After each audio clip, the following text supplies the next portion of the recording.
What are your top priorities as a candidate for the school committee? My top priorities as a candidate for the Plymouth School Committee are relative to creating the best possible learning environment for the kids in our community while fostering lifelong learning from the experiences that they have. As a school committee member, your two obligations are fiscal, budgetary oversight, and policy.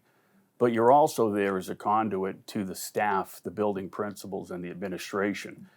And given the experience that I have in serving 10 years prior on a school committee in another community, I would want to right away bring that approach of oversight, accountability, and discipline to the work that I do. And what I mean by discipline is that I would make sure I listened intently to the professionals, the staff, the parents. And when you're listening to the parents, you're hearing the students also. I like to look at education as 4 A's, all right? Athletics, activities, arts, academics.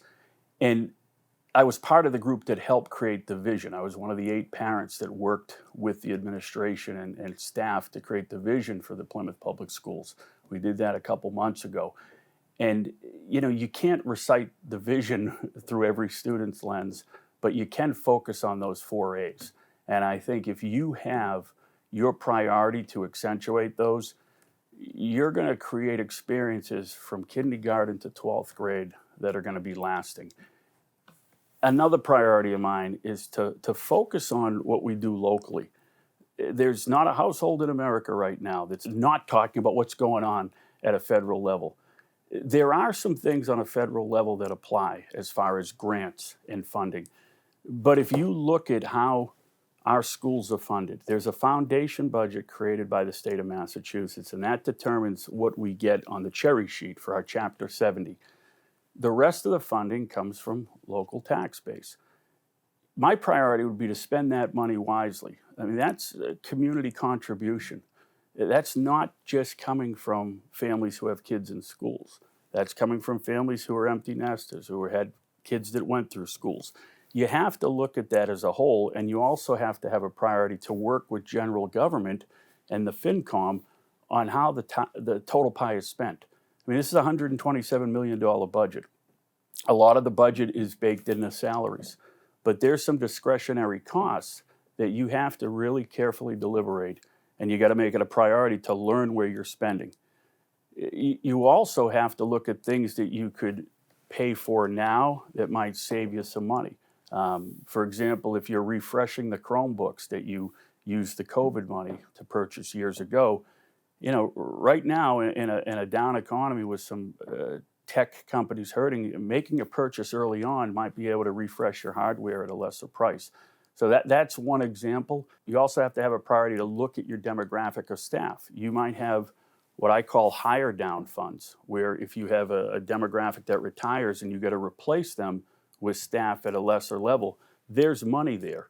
But you have to look at that in a way that says it's tough to recruit. I might have to spend to get another veteran teacher, but then I can have entry staff coming in, just out of school or a couple years.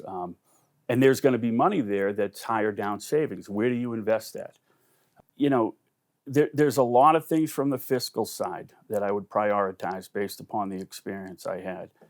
But I'd also make it a priority to make myself accessible to any type of dialogue that a member of our community wants to have. And that doesn't mean I'm always going to agree, but I'm going to always listen.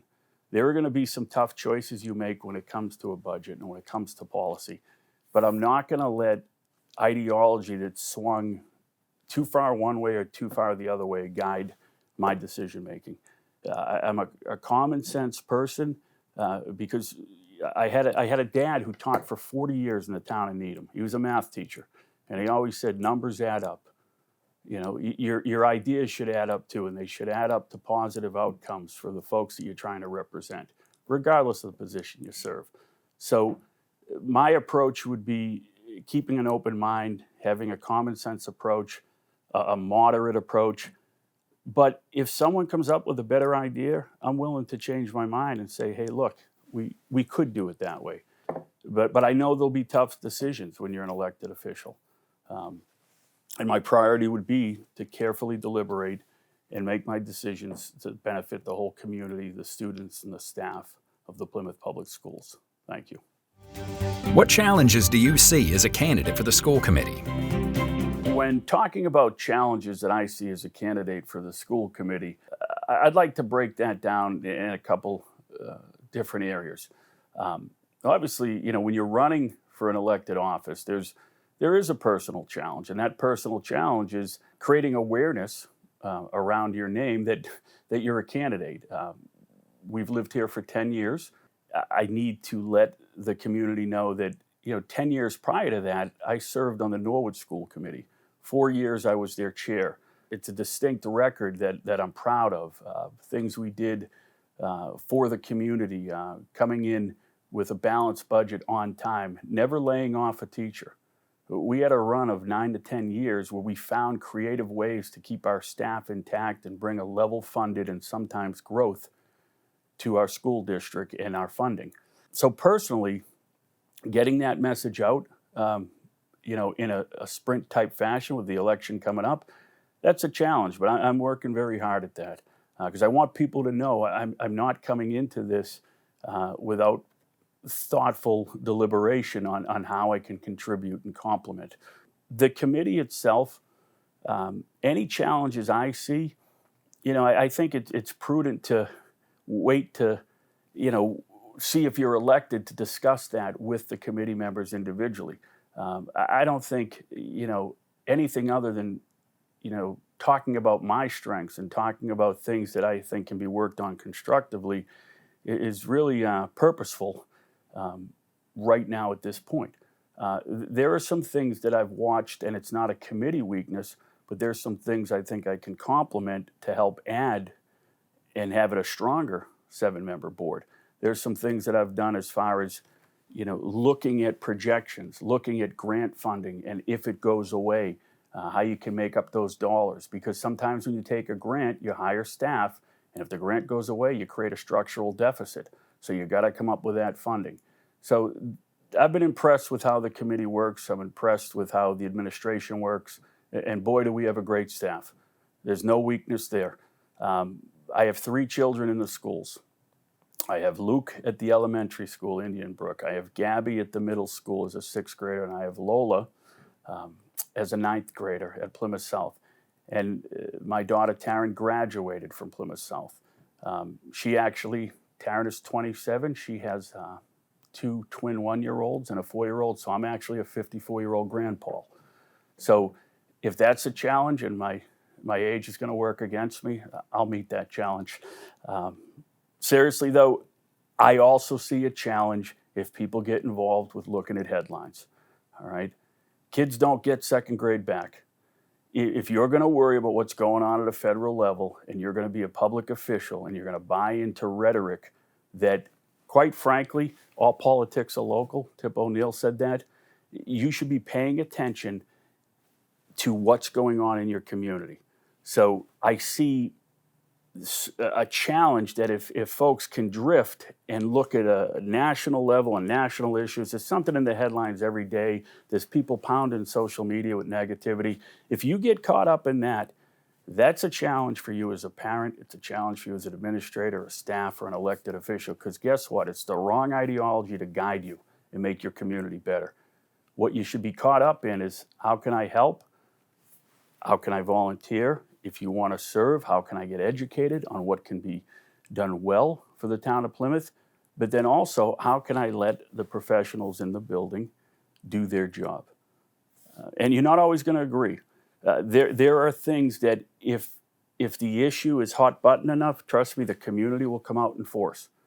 All right, but there are some issues that are created and they become challenges, and they don't affect the entire grouping of students, staff, and administrators. So I think in today's day and age where you can share information that's not always correct, part of the challenge is not getting caught up in it. You won't see me on social media writing into different groups going back and forth.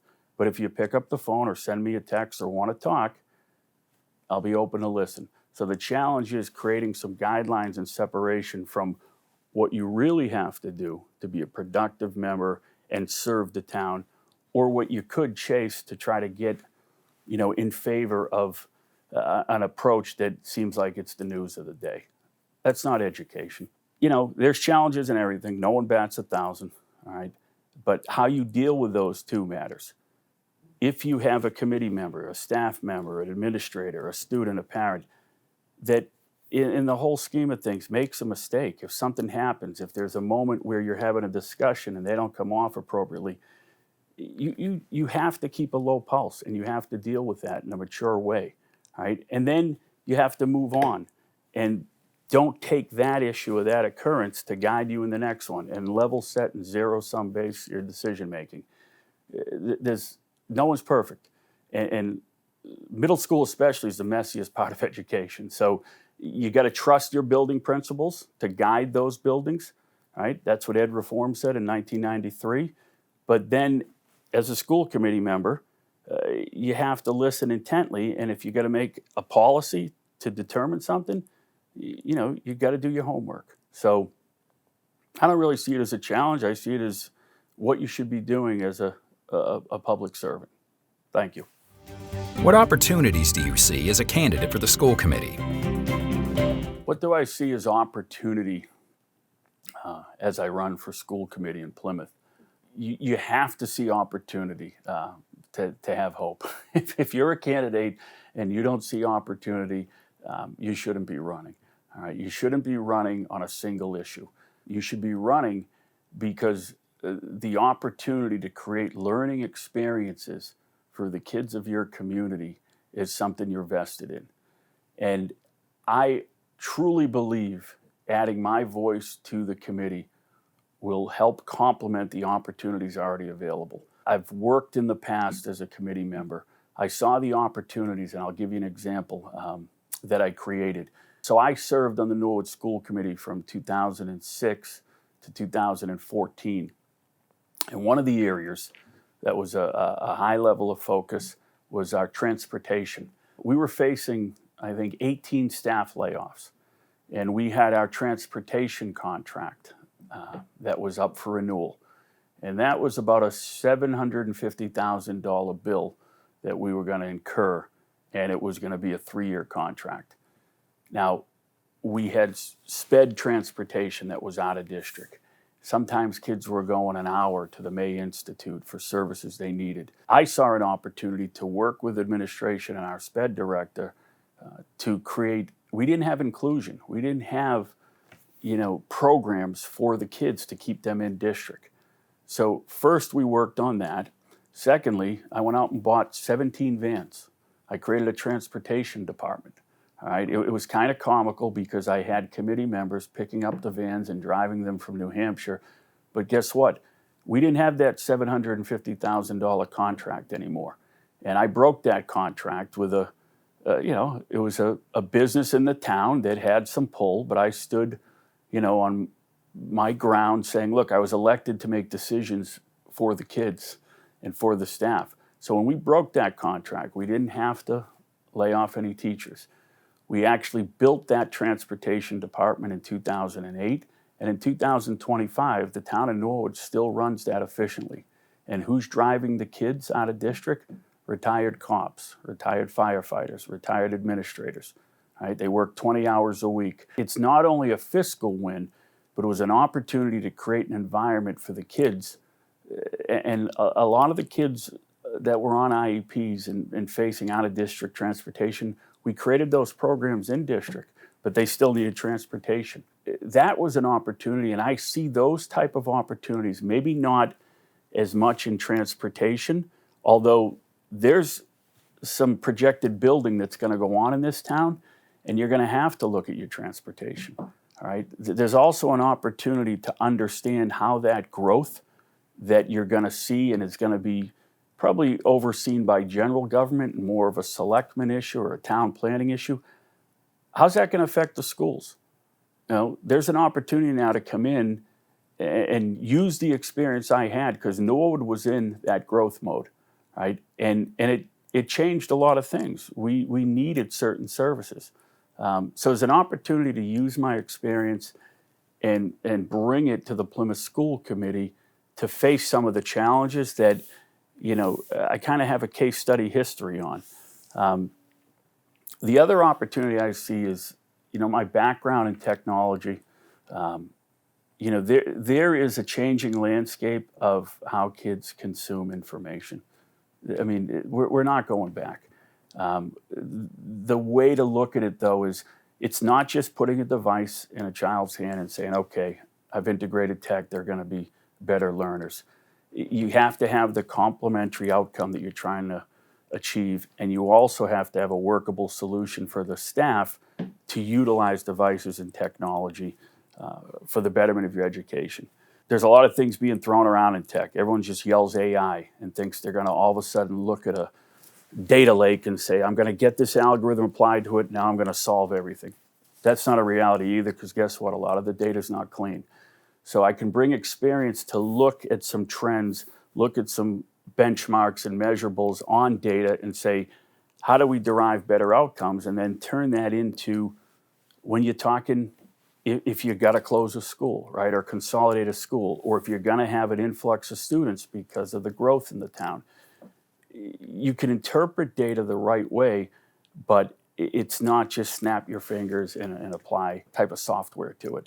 So I think that's an opportunity where my mindset in the experience I have, being a part of this community, I think that's something that will complement the existing job that the current committee is doing and doing well. Thank you. So after answering the questions that preceded this, I'd like to tell you a little bit about myself. In my closing remarks, I want you to know why, I feel that I've earned the right to ask for one of your 2 votes in the upcoming election. A little bit about, my background. I was born in the town of Norwood. I'm 54 years old. I was one of 5 siblings. My mom was a nurse. My dad was a 40-year math teacher in the town of Needham, and he was a coach. He was a man of few words, but when he talked, I listened. I mean, we had a healthy respect behaviorally in our household. We valued education, and raising 5 kids as a teacher, my dad had a second job too. So when I decided where I was going to college, of course, I did what every kid who doesn't want to listen to their dad does. I tried to go to the highest priced school and the schools that weren't giving me money for sports. I wanted to play college football. I wanted to walk on at the University of Syracuse as a strong safety. And then after talking to Pasqualoni, the coach, I decided there were some kids that were coming in from down south that ran faster and jumped higher. But at that time, I had my safety school. It was Westfield State. And this was 1988. So I went to Westfield State. And I said to my dad, I'm going to transfer out and I'm going to go back and play. Well, when I got to Westfield State, I got to do a lot of things. I got to play football. I got to play baseball. My dad said, you're majoring in finance, because math had come easy and he knew playing a couple sports, he wanted the rigor of the curriculum to come at me a certain way. And I took his advice. And when I left Westfield, my first job was at Hill Holiday Advertising. It was a globally renowned ad agency, one of the top in the world, led by a CEO, Jack Connors. And I got hired in a department. I was the 5th employee in a new department. So I really got to learn all things business. My role was to sell, but I also, having that financial background, could look at a P&L, could look at a spreadsheet and deduce that, hey, if we sell this and make that, what are our expenditures? From there, I went to a couple other stops, one being the Gartner Group, which was a head research firm. I had built enough experience then to step off the ledge and get some funding and start my own company with some peers. And it was a successful technology conferencing company. And we had it for about 12 years, and I wanted to do something that was totally related to healthcare. It was of very much interest to me, and I wanted to get that intersection of healthcare and technology. So I left my existing company, did a raise to start a new company, And I did that raise in January of 2020, just as the pandemic was hitting. But I was also consulting at the time for the American Telemedicine Association. So sometimes luck is on your side because I could not launch an in-person conferencing company, but now I had one of the most amplified subjects in all of healthcare, telehealth and virtual care, a 30-year association that made me their first ever SVP. So for the past 5 years, I've worked on policy, I've worked on scaling that organization, trying to change healthcare and how it's delivered, because we have a math problem in this country. We don't have enough doctors and nurses. Tech isn't going to replace how you meet your doctor, but it's going to complement how you can deliver care. So I've been working on that. I have the time to run for office because I have that 5 years with the association, and I've told them I'm in it for the greater good for a not-for-profit, but I also want to get back and be in it for the greater good for my community. Because as I said, I have 3 children, one at every level in the schools. My wife, Michelle, and myself are strong advocates of public education. There's 11 other nieces and nephews I have. Both my sisters are nurses who live in the town, and their kids are going through the schools. I had mentioned earlier that I'm also a granddad, so my stepdaughter's 3 kids will be going through the schools. This isn't a drive-by approach by me. This is something I'm passionate about, but I promise you I won't be emotional. I'll be passionate and I'll work very hard, but I'll do it correctly. And there will be a balance. In the community, I coach. I coach for a Sharks baseball program. I help United basketball. I'm going to be hopefully coaching with youth football. There's going to be a balance that I'll hear on those playing fields with nonlinear learning that I'll hear from an orchestra. All right, I'll hear from the drama club. When I was a kid, I might have played football and baseball, but I also played Dungeons and Dragons.